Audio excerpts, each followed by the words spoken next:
Guys, welcome back to my channel. তোমরা কেমন আছো? আশা করি সবাই ভালো আছো আর ভালো থাকো, সেটাই আমি আমার ঠাকুরের কাছে প্রার্থনা করি।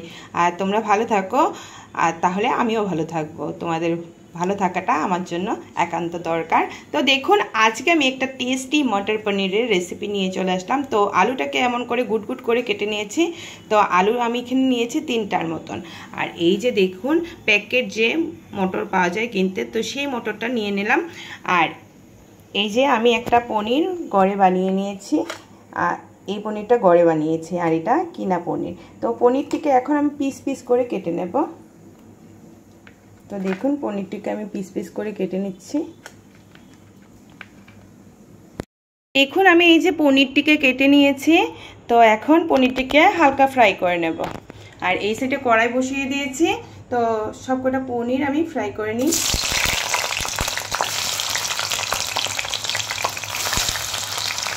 তো দেখুন, পনিরটা ফ্রাই করার সময় অল্প একটু নুন দিয়ে দিলাম, আর সাথে সাথে অল্প হলুদের গুঁড়ো দিয়ে আমি পনিরটিকে লাল লাল করে, মানে বেশি লালও করবো না, হালকা আর কি ফ্রাই করে নেব।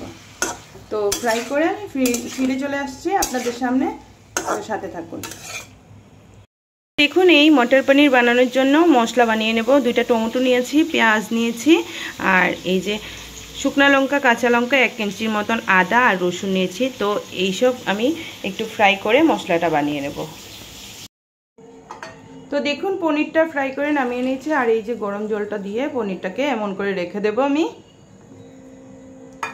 আর এখন কি করব, মশলাটা রেডি করে নেব। মশলা বানানোর জন্য এই যে পেঁয়াজ, টমেটো, আদা, কাঁচা লঙ্কা, শুকনো লঙ্কা সব কিছু একসাথে আমি ফ্রাই করে নেব।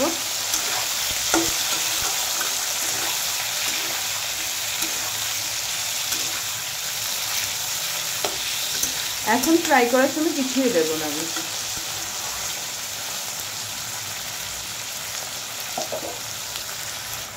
আর দেখুন, এই যে এই সব কিছু ফ্রাই করার সময় এলাচি, দারচিনি কয়টা দিয়ে দিলাম।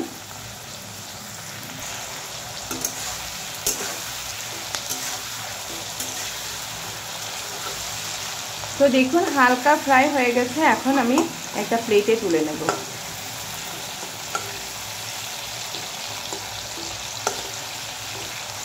তো এই মশলাটাকে, মানে এই সব কিছু ঠান্ডা করে গ্রাইন্ডার জারে নিয়ে আমি পেস্ট করে নিয়ে চলে আসবো। তো দেখুন, ঠান্ডা করে আমি এই যে মশলাটা পেস্ট করে নিয়ে চলে আসবো। ফোড়নে দিয়েছি এলাচি, দারচিনি আর শুকনো লঙ্কা, তেজপাতা, আর অল্প করে আমি গোটা যে সাদা জিরা আছে সেই জিরাটা দিয়ে দেবো ফোড়নে। এখন ফোড়নটা ফ্রাই হয়ে যাওয়ার পর কেটে রাখা আলুটি আমি দিয়ে দিলাম। সবকটা আলু একসাথে দিয়ে আমি এখানে লাল লাল করে ফ্রাই করে নেব। আর এখন আলু ফ্রাই করার সময় আমি অল্প করে, দেখুন, 1 চামচ নুন দিয়েছি, আরও 2 চামচ নুন দিয়ে দেব। তাতে আর কি একবারে যে ঝোলের গ্রেভিটার কারণে আর কি নুনটা আমি এখানে দিয়ে দিচ্ছি। আর 1 চামচের মতন আমি হলুদের গুঁড়ো এখানে অ্যাড করে দেব। তো মশলাটি, হলুদ আর নুন মশলাটি আপনারা যে যার পরিমাণ মতন ব্যবহার করবেন, তাতে ভালো হবে। তো আমি আমার আন্দাজ মতন মশলাটি ব্যবহার করে নিচ্ছি। তো হলুদ আর নুনটাকে আলুর সাথে ভালো করে মিশিয়ে আমি এখানে লাল লাল করে ফ্রাই করে নেব। তো দেখুন, আলুটি প্রায় ফ্রাই হয়ে গেছে। আর আগের থেকে রসুন, আদা, কাঁচা লঙ্কা, শুকনো লঙ্কা, টমেটো, পেঁয়াজ এই সব কিছু ঠান্ডা হয়ে গেছে। এখন পেস্টটা রেডি করে আলুর সাথে আমি অ্যাড করে দিয়েছি। তো এখন আরও অল্প কিছু মশলা বাকি আছে, সেই মশলা দিয়ে দেবো। তো দেখুন, আমি 1 চামচের মতন লাল লঙ্কার গুঁড়ো দিয়ে দিয়েছি, তাতে কালারটা ভালো হবে। আর এখন 2 চামচের মতন গোড়া জিরা দিয়ে দিলাম। আর এই যে গরম মশলা, রেডিমেড প্যাকেট যে পাওয়া যায়, গরম মশলা অল্প করে অ্যাড করে দিয়েছি। শাহি পনির মশলা অল্প করে দিয়ে দেব, তো তাতে টেস্টটা ভালো হয়। তো দেখুন, আমি দিয়ে দিচ্ছি শাহি পনির মশলা। তো এখন নাড়াচাড়া করে একটু টাইম নিয়ে মশলাটি কষিয়ে নিতে হবে। আর এতেই আর কি 50% আলুটি বয়েল হয়ে যাবে। তো দেখুন, এই সময় কি করলাম, আগে যে বললাম যে প্যাকেট যে মানে মটরশুঁটি পাওয়া যায়, তো সেই মটরটা আর কি জল জড়িয়ে রেখে দিয়েছিলাম আর একবারে সফট হয়, তো সেই মটরটা আমি অ্যাড করে দিয়েছি। আর এখন ফ্রাই করার মাধ্যমে মটরটিও অল্প বয়েল হয়ে যাবে, আলুটিও বয়েল হয়ে যাবে আর মশলাটি ভালো করে ফ্রাই হয়ে যাবে। তো এখন এই সময় খুব সুন্দর একটা গন্ধ বের হয়েছে বন্ধুরা, আর খুব ভালো লাগছে গন্ধটা। আর যখন এমন আর কি সুন্দর একটা গন্ধ বের হবে তখন মনে করবেন যে আপনার মশলাটা ফ্রাই হয়ে গেছে। তো এখন এই সময় কি করলাম, পনিরটা অ্যাড করে দিচ্ছি। গরম জলে ভিজিয়ে রাখা পনিরটি একটা ঝাঁঝরি হাতা দিয়ে তুলে আমি অ্যাড করে দিচ্ছি।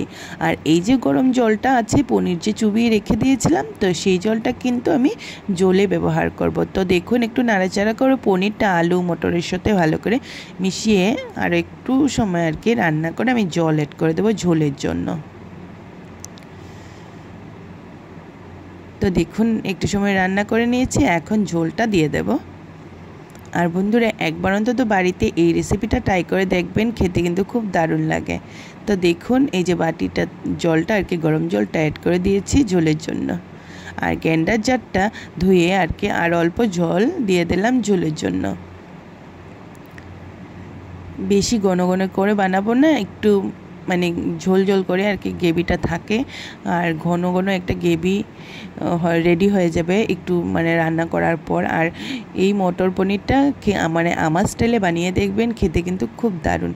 তো দেখুন এখন একটু আমুলের ফ্রেশ ক্রিম দিয়ে দিলাম আর কসুরি মেথি আমি ফ্রাই প্যানের উপরে গরম করে একটু গুঁড়ো করে দিয়ে দিলাম। আর দেশি ঘি আমি 2 চামচের মতন এখানে পনিরে অ্যাড করে দিচ্ছি। তো এখন নামিয়ে নেব। এই সময় এই সব কিছু দিয়ে ভালো করে মিশিয়ে আমি নামিয়ে নেব। তো এই করে আজকের আমার এই মটর পনিরের রেসিপিটা রেডি হয়ে গেছে। তো বাড়িতে আপনারা অবশ্যই ট্রাই করবেন, আশা করি সবার ভালো লাগবে, ছোট থেকে বড় সবাই খুব ভালোবাসবে। তো দেখুন এই যে রেডি হয়ে গেছে। তো এখন মটর পনিরের রেসিপিটা আমি নামিয়ে নেব। তো নামিয়ে আপনাদেরকে ফাইনাল লুক দেখাচ্ছি, কেমন হয়েছে কমেন্ট করে অবশ্যই জানাবেন, আমি আপনাদের কমেন্টের অপেক্ষায় থাকি। তো বন্ধুরা আমার ভিডিওটি দেখে যদি ভালো লেগে থাকে তাহলে আমার পেজটাকে ফলো করে লাইক কমেন্ট শেয়ার করতে ভুলবেন না, এই করে আমার পাশে থাকবেন। তাহলে আজকে আমি এখানে বিদায় নিচ্ছি, ভিডিওটা শেষ পর্যন্ত দেখার জন্য অসংখ্য ধন্যবাদ। তাহলে টাটা।